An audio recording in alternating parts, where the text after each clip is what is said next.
Punya ibu kos pencuri adalah pengalaman terburuk sepanjang aku jadi anak kos. Biasanya ibu kos adalah tempat ternyaman kita buat ngaduin barang kita yang hilang. Tapi ibu kos kali ini bener-bener gak bisa diandelin. Kalau misal kehilangan barang di dalam kamar, kita gak bisa ngadu ke dia karena memang dia pelakunya. Jadi dulu awal pandemi tahun 2020, karena kita kuliahnya udah mulai daring, online di rumah, akhirnya aku memutuskan buat pulang kampung dan ninggalin kamar kos aku. Setelah 2 bulan kemudian, aku balik ke kosan buat mastiin kamar aku, sekaligus mau bersihin kamar biar nggak banyak debu. Tapi kagetnya aku setelah sampai di kosan, semua barang-barang aku pada hilang. Kayak alat setrikaan, tabung gas, helm, rice cooker, dispenser, sampai speaker aku. Dan salah satu HP Android aku yang ketinggalan saat itu, hilang dan lenyap di dalam kamar kosku. Padahal keadaan kamar kos aku itu terkunci. Dan jendelanya juga punya pagar besi. Di situ aku bertanya dan ngadu ke ibu kos. Tapi ibu kos aku nggak ada respon sama sekali. Dia bilang mungkin aja itu anak kos yang lain, yang sengaja masuk buat ngambil barang-barang aku.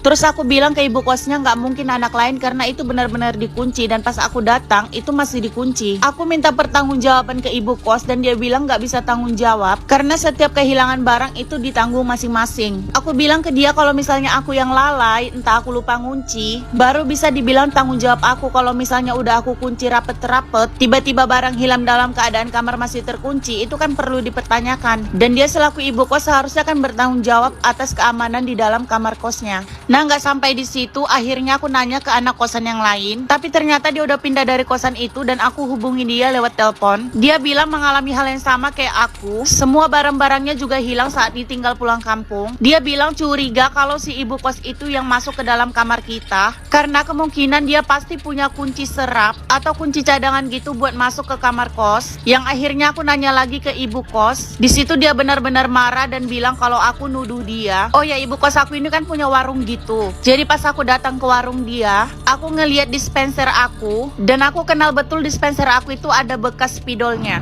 Dari situ aku benar-benar yakin kalau ibu kos aku ini yang masuk ke dalam kamar aku buat ngambil semua barang-barang. Tapi aku nggak punya bukti kecuali dispenser itu. Sampai akhirnya aku beranikan diri buat bertanya ke ibunya tentang dispensernya. Di situ dia nggak mau ngaku sama sekali dan akhirnya aku pun pamit buat keluar dari kosannya. Setelah beberapa bulan keluar dari kosan, tiba-tiba aku ngeliat story IG anak ibu kos posting video dia lagi dengerin musik pakai speaker punya aku. Dan finally akhirnya aku tahu siapa pelaku pencurian di kamar kos aku. Oh ya, kalian jangan salpok aku makan apa. Ini aku lagi makan basreng, seblak dan bakso aci dari Marenta. Aku suka banget ngambil produk dari Marenta karena benar-benar lengkap banget. Dan aku paling suka banget sama seblak dan bakso acinya. Kalian juga